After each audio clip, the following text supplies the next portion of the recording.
Tucker Carlson brought on a guest to respond to the passage and signing into law of Joe Biden of the Respect for Marriage Act. And as you can expect, not too happy over on the old Tucker Carlson program that people's rights are being protected in this way. And here's a guest he brought on who really incoherently responded to this by kind of just making a bunch of points. Just take a bunch of points that you think a conservative or right-winger or someone against this bill would make, throw it into a bag, shake up the bag, and just kind of dump out in a random order what you threw in there. And that's what you're going to see here. Take a look. It's looking more and more like late stages of pagan Rome, where no one seems to have the answers. The Republican Party, by the way, doesn't seem... I can give you the answers. Ask them. I'll give you the answers. Why should we protect their rights? Is that the answer you want to ask? And have the answers to the fact that globalization has hollowed out the American economy, that the wokesters are taking over corporate life, taking over sports, taking over Hollywood, that children are being attacked in their schools. But the Democrats have become like Nero's court, where you just look to there and it's a grotesque theater to distract people.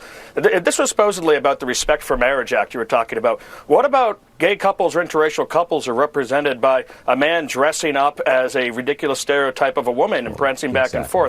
What about respect is about respect for marriage is persecuting Christians and people who refuse to go along with this bill? That's what they are focused on. And it seems to me their ideology stops a lot of the people in the White House from actually tackling what's going on at the border. They're so committed to what's going on in Ukraine, they can't even see nuclear war as it comes at them in the face. So this handed over control to this pageantry and these woke children, and this is what we're getting. And the American people are suffering, and they're putting on this kind of theater. It's sometimes I wonder if it's really lucrative to be a right-wing grifter. It is, because there's such a market for people wanting to hear certain talking points, and because it takes a lot of energy to be able to defend talking points that are really dishonest. Someone like him who could go on Tucker Carlson and make these arguments is going to get a lot in return from that, from an audience and from Fox News and all of that.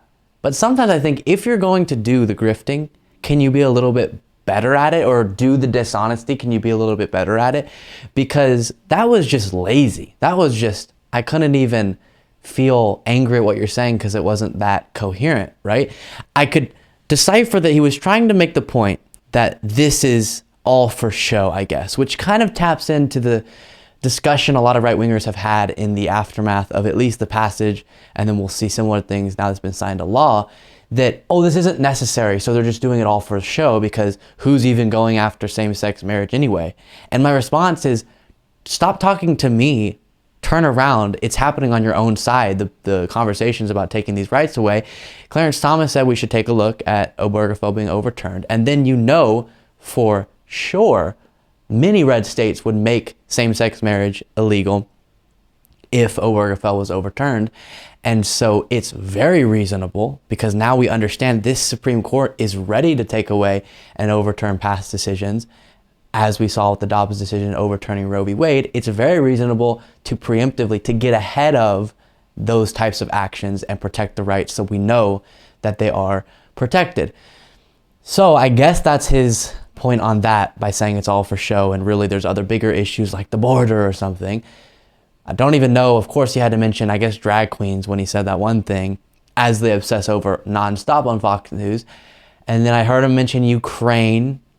I guess Biden's not taking the threat of nuclear war serious enough. Doesn't seem to be my analysis of the situation.